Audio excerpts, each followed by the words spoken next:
গাজীপুরের সড়ক অবরোধ, ভাইকে খুন করলো অথচ পুলিশ পরামর্শ দেয় সড়ক দুর্ঘটনায় মামলা করার। বাস চুরি করে পালিয়ে যাওয়ার পথে উল্টে গেল সড়কে। জানাবো দুর্ঘটনায় মমতাজের নিহতের খবরের বিষয়ে যা জানা গেল,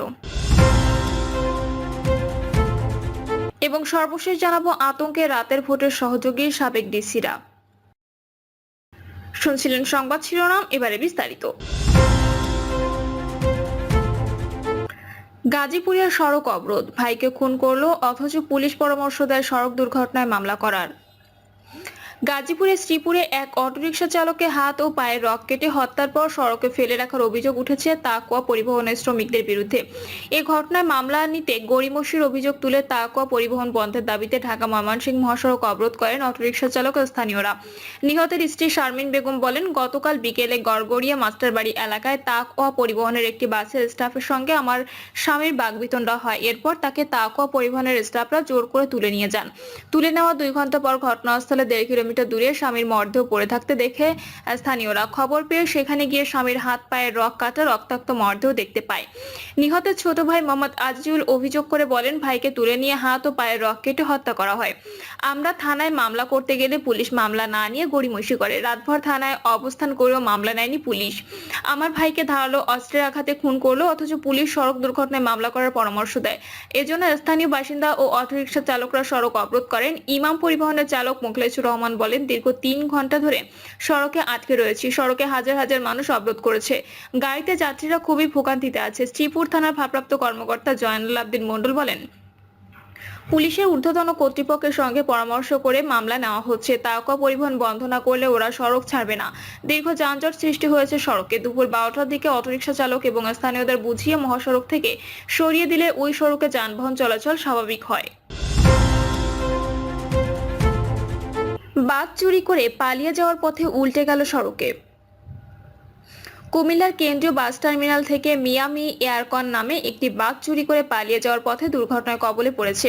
এ সময় চোর চক্রের সদস্যরা বাসটি রেখে পালিয়ে যায়। পরে হাইওয়ে পুলিশের সহযোগিতায় এটিকে উদ্ধার করা হয়। বাসটির সুপারভাইজার হৃদয় বলেন, রাতে টার্মিনালে বাসটি রাখা হয়। সকালে এসে দেখি বাস নেই। ভেবেছি হয়তো ড্রাইভার কোথাও পার্কিং করে রেখেছেন। পরে জানতে পারলাম দেবিদ্বারে সড়ক দুর্ঘটনার শিকার বাসটি। বাসের চালক জহির মিয়া বলেন, আমি রাতে বাসটিকে জাঙ্গালিয়া টার্মিনালে পার্কিং করে বাসায় চলে যাই। গাড়ির এক হেল্পার বাস চুরি করে নিয়ে যাওয়ার সময় সড়কের পাশে উল্টে যায়। এর আগে কালিকাপুর স্থানে একটি সিএনজি অটোরিকশা ও একটি ট্রাক্টরকে ধাক্কা মেরে ফেলে দিয়ে আসে। তাড়াহুড়ো করে বাসটি নিয়ে যাওয়ার সময় একাধিক স্থানে দুর্ঘটনার কবলে পড়ে। দুর্ঘটনায় মমতাজের নিহতের খবরের বিষয়ে যা জানা গেল। সম্প্রতি দুবাইয়ের সড়ক দুর্ঘটনায় কণ্ঠশিল্পী মমতাজ মারা যাওয়ার একটি খবর সামাজিক যোগাযোগ মাধ্যমে ছড়িয়ে পড়েছে। তবে তথ্য যাচাইকারী প্রতিষ্ঠান রিউমার স্ক্যানার জানায় তথ্যটি সঠিক নয়। রিউমার স্ক্যানার টিমের অনুসন্ধানে জানা যায়, সাবেক এমপি ও কণ্ঠশিল্পী মমতাজ বেগম দুবাইয়ের সড়ক দুর্ঘটনায় নিহতের দাবিটি সঠিক নয়। কোনো তথ্য প্রমাণ ছাড়াই আলোচিত দাবিটি সামাজিক যোগাযোগ মাধ্যমে প্রচার করা হয়েছে।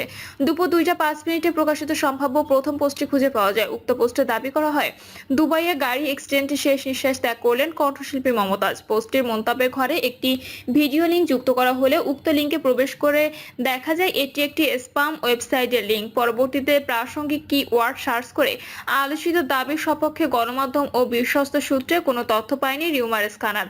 সুতরাং দুবাইয়ের সড়ক দুর্ঘটনার সাবেক এমপি ও কণ্ঠশিল্পী মমতাজ বেগম নিহতের দাবিটি সম্পূর্ণ মিথ্যা।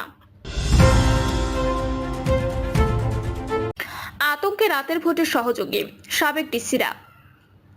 ফ্যাসিস্ট আওয়ামী লীগ সরকারের আমলে বিতর্কিত 3টি নির্বাচন অনুষ্ঠিত হয়। ওই নির্বাচনগুলোতে রিটার্নিং অফিসার হিসেবে দায়িত্ব পালন করা 66 জন জেলা প্রশাসকের মধ্যে 45 জনকে সম্প্রতি জনপ্রশাসন মন্ত্রণালয়ের বিশেষ ভারপ্রাপ্ত কর্মকর্তা এবং 21 জনকে বাধ্যতামূলক অবসরে পাঠিয়েছে অন্তর্বর্তী সরকার। এসব কর্মকর্তা এখন চরম আতঙ্কের মধ্যে রয়েছেন বলে জানিয়েছেন সংশ্লিষ্টরা।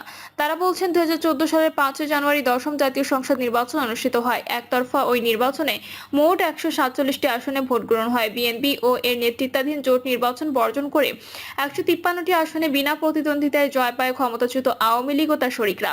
ওই নির্বাচন নিয়ে ব্যাপক কারচুপি ও অনিয়মের অভিযোগ ওঠে। 2018 সালের নির্বাচনের মধ্য দিয়ে টানা তৃতীয় মেয়াদে ক্ষমতায় আসে স্বৈরাচার আওয়ামী লীগ সরকার। নির্বাচনে আওয়ামী লীগ জাতীয় পার্টি ও জোটসঙ্গীরা 288টি আসনে জয় পায়। বিএনপি ও ঐক্যফ্রন্ট পায় মাত্র 7টি আসন। বাকি 3টি আসন পায় বাকি দলগুলো। এই নির্বাচনেও ক্ষমতার অপব্যবহার, জাল জালিয়াতি ও আর্থিক লেনদেনের মাধ্যমে দিনের ভোট রাতে করার অভিযোগ আনা হয়। সর্বশেষ 2024 সালের শুরুতে বিতর্কিত নির্বাচনের মাধ্যমে ক্ষমতা গ্রহণের মাত্র 6 মাসের মাথায় পতন হয় আওয়ামী লীগ সরকারের। গণ আন্দোলনের মুখে গত 5 আগস্ট ভারতে পালিয়ে যান ক্ষমতাচ্যুত সরকার প্রধান শেখ হাসিনা। এসব নির্বাচনে ফ্যাসিস্ট আওয়ামী লীগ সরকারকে ক্ষমতায় বসাতে সহযোগিতা করার অভিযোগ আনা হয় ওএসডি বাধ্যতামূলক অবসরে পাঠানো 66 জন সাবেক রিটার্নিং অফিসারের বিরুদ্ধে। সূত্র বলছে, নির্বাচনে অনিয়মের সহযোগিতা ছাড়াও তাদের কারো কারো বিরুদ্ধে ব্যাপক আর্থিক অনিয়মের অভিযোগ রয়েছে। সরকারের পক্ষ থেকে তাদের বিরুদ্ধে বিভিন্ন শাস্তিমূলক ব্যবস্থা নেওয়া হচ্ছে। সব মিলিয়ে সাবেক এসব ডিসি বর্তমানে চরম আতঙ্কের মধ্যে রয়েছেন। সংশ্লিষ্টরা বলছেন, অনিয়ম করে কেউ অবসরে গেলেও শাস্তি থেকে রেহাই পাবেন না। তাদের বিরুদ্ধে দুর্নীতির অভিযোগ থাকলে সেগুলো দুর্নীতি দমন কমিশনকে পাঠানো হবে। এ বিষয়ে সরকারের তরফ থেকে সিদ্ধান্ত নেওয়া হয়েছে। ফলে কেউ কেউ গ্রেপ্তারও হতে পারেন। এ কারণে তাদের মধ্যে আতঙ্ক বিরাজ করছে। বিতর্কিত নির্বাচনে রিটার্নিং অফিসার হিসেবে দায়িত্ব পালন করা সাবেক 33 জন ডিসিকে গত 19 ফেব্রুয়ারি ওএসডি করা হয়। একই কারণে 12 জন কর্মকর্তা এর আগেই ওএসডি হন। জনপ্রশাসন মন্ত্রণালয়ের সিনিয়র সচিব ডক্টর মোহাম্মদ মোখলেছুর রহমান বলেন, যাদের চাকরির বয়স 25 বছরের কম তাদের ওএসডি করা হচ্ছে, আর চাকরির বয়স 25 বছরের বেশি হলে আমরা বাধ্যতামূলক অবসর দিচ্ছি। এটির মাধ্যমে সরকারি কর্মকর্তাদের একটি বার্তা দেওয়া হচ্ছে, সেটি হলো প্রতিবাদ করা। প্রতিবাদ করলে ফল পাওয়া যায়, আর প্রতিবাদ না করার ফলে জাতি যে পর্যায়ে এসেছে সেখান থেকে মুক্ত হওয়ার জন্য এই সরকার সিদ্ধান্ত নিয়েছে যে একটি ব্যবস্থা নিতে হবে। সেই ব্যবস্থা শুরু হয়ে গেছে। এটাও বলা হয়েছে যে তারা ঘৃণ্য অপরাধ করেছেন। আমাদের কলিগদের সম্পর্কে অনেক কথা বাজারে আছে। 4 কোটি, 5 কোটি, 30 কোটি। আমরা বিভিন্ন সংস্থার মাধ্যমে এবং আমাদের নিজস্ব ব্যবস্থার মাধ্যমে যদি দেখি যে সত্যি সত্যি ঘটনায় আছে, শুধু তাদেরকে আমরা দুদকে পাঠাবো। জনপ্রশাসন সচিব বলেন, সিদ্ধান্ত হয়েছে যাদের নামে দুর্নীতি, অতিরঞ্জন, আইনের বাইরে থেকে অতিরঞ্জন হিসেবে যে কাজগুলো করেছেন তাদের বিষয়টিও প্রক্রিয়াধীন। তাদেরও চাকরি বিধির অধীনে যার যে সাজা তারা সেটি পাবেন। যাদের বিরুদ্ধে দুর্নীতির অভিযোগ থাকবে তাদের পুরো কেস টু কেস দুর্নীতি দমন কমিশনে পাঠাবো। এরই মধ্যে এ বিষয়ে সিদ্ধান্ত হয়ে গেছে।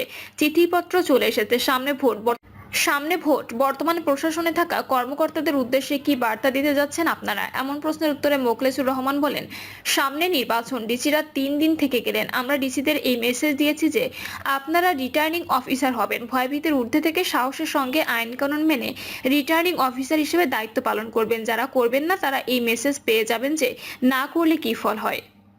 সামনে ভোট। বর্তমানে প্রশাসনে থাকা কর্মকর্তাদের উদ্দেশ্যে কি বার্তা দিতে যাচ্ছেন আপনারা? এমন প্রশ্নের উত্তরে মোখলেছুর রহমান বলেন, সামনে নির্বাচন, ডিসিরা 3 দিন থেকে গেলেন। আমরা ডিসিদের এই মেসেজ দিয়েছি যে আপনারা রিটার্নিং অফিসার হবেন। ভয়ভীতির ঊর্ধ্বে থেকে সাহসের সঙ্গে আইন কানুন মেনে রিটার্নিং অফিসার হিসেবে দায়িত্ব পালন করবেন। যারা করবেন না তারা এই মেসেজ পেয়ে যাবেন যে না করলে কি ফল হয়। প্রিয় দর্শক, এই ছিল এখনকার সর্বশেষ